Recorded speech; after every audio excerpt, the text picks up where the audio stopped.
Hi there, welcome back to my channel. My name is Shelby and today I'm going to be doing my weekly reading wrap up from September 9th until the 14th. I'm cutting it a day short because I don't have time to film tomorrow. So it is actually only 6 days of reading and I read a total of 8 books in the last 6 days. And as you guys know from my last wrap up video, this is going to be my last weekly wrap up, and from here on out I'm going to be splitting my wrap ups in bi-monthly. So part 1 and part 2. And so my next wrap up you'll be seeing will be probably at the beginning of October.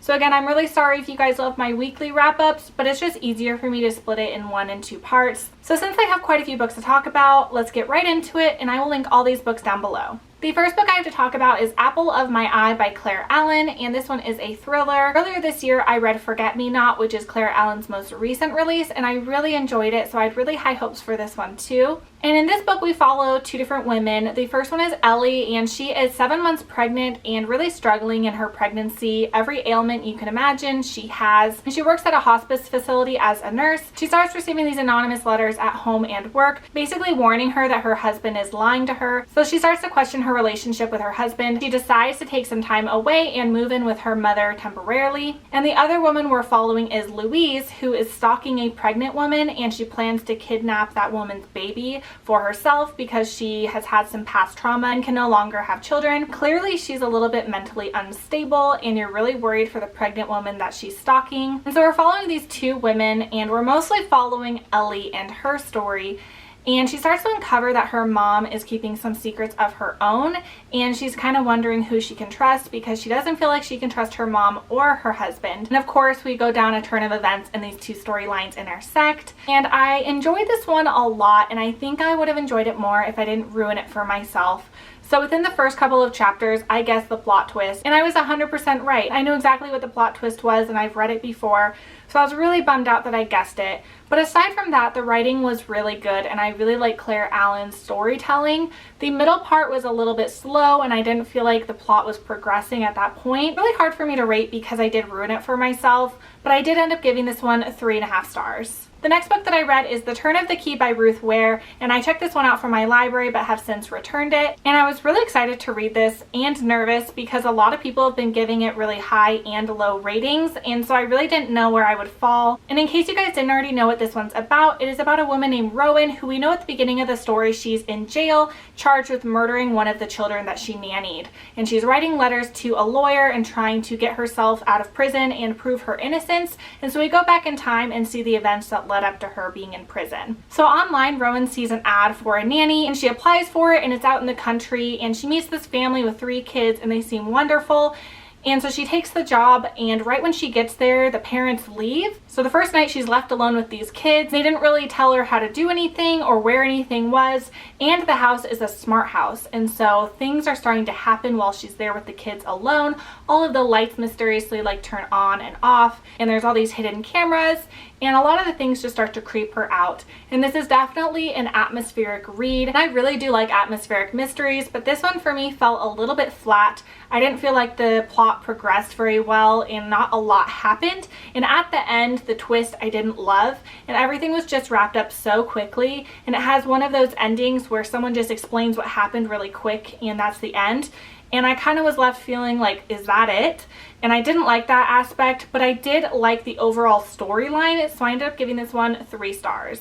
The next book that I read is The Arrangement by Robin Harding, and I actually borrowed my copy from Jacqueline over at Weeby Bookin', so thank you so much, Jacqueline, for lending me your copy. And the premise of this story really intrigued me. It is about a woman named Natalie who is in college in New York City, and she's really struggling for money, and she makes a lot of really poor life choices. And one of her classmates named Ava overhears that Natalie is struggling financially, so she tells her that she should become a sugar baby. And there's this website where you sign up for it and you find sugar daddies who pay you for your time, and basically you have sex with them and things like that. It's like a glorified escort on a lower level. And so Natalie decides to do this, and her first date she meets a man named Gabe who is older and divorced, and he's really sweet to her, and she basically is smitten with him from the start, and they start this relationship.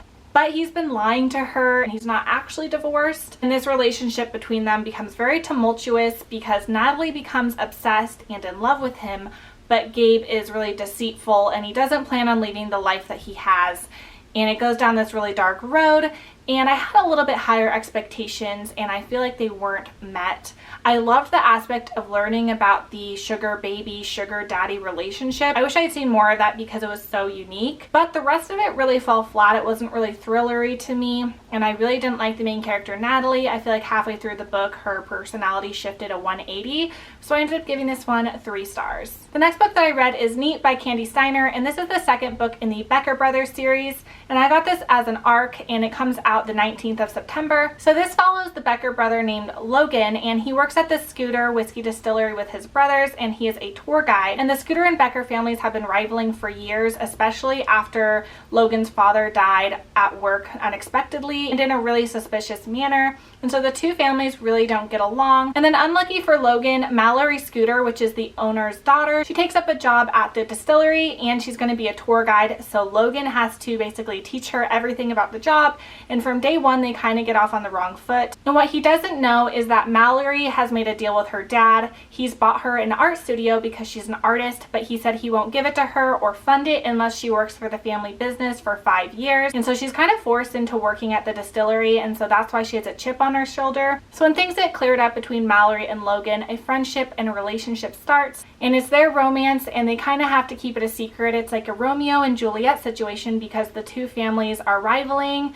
And this one I loved. I loved the two main characters. I loved this romance, and I ended up giving it 4.5 stars. The next book that I read is The Passengers by John Mars, and this one just came out in August. And this one is a sci-fi thriller with a really unique premise. The story is set in the future where the world has self-driving vehicles, and basically you driving cars is no longer a thing. You enter your car, you enter your destination, and you go, and you can kind of relax in your vehicle. And we follow 8 different people who enter their cars, enter their destinations, and they don't end up where they're supposed to. Someone talks to them over their speaker telling them that in a couple of hours they're gonna die and that they no longer have control over their self-driving vehicle. And the 8 people that are in their cars, among them is a military veteran, a married couple, a pregnant woman, an immigrant who is seeking asylum, a few different people, and you're following all of them, and they're being broadcasted on live streaming on television and online. And the hacker who hacked into all these vehicles says that a jury can save 1 person,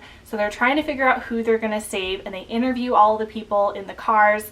And this is so good. I can't even explain it very well because it is such a unique book. And this one had me on the edge of my seat. My heart was pounding. It is definitely a really gripping thriller. It's like a locked room mystery because everyone is trapped in those vehicles. And this one was so anxiety ridden. Like, this one gave me more anxiety than so many other thrillers I've read. So I'd really recommend this one. I gave it 5 stars. The next book that I read is The BreakUp Bat by Kat Carmine, and this is about a baking blogger named Lucy who's recently single and her roommate has moved out, so she is desperate for a roommate. And lucky for her, her brother's best friend just moved from California back to NYC, and his name is Connor, and Lucy always had a crush on Connor growing up. And now he is definitely super fine as an adult, and he's moving in with her, so she knows she's in trouble. And it just so happens that Connor is recently single as well, and the two of them make this bet that they know how to get over people. So Lucy is going to follow his advice on how to get over her ex, and he's going to follow her advice on how to get over Connor's ex.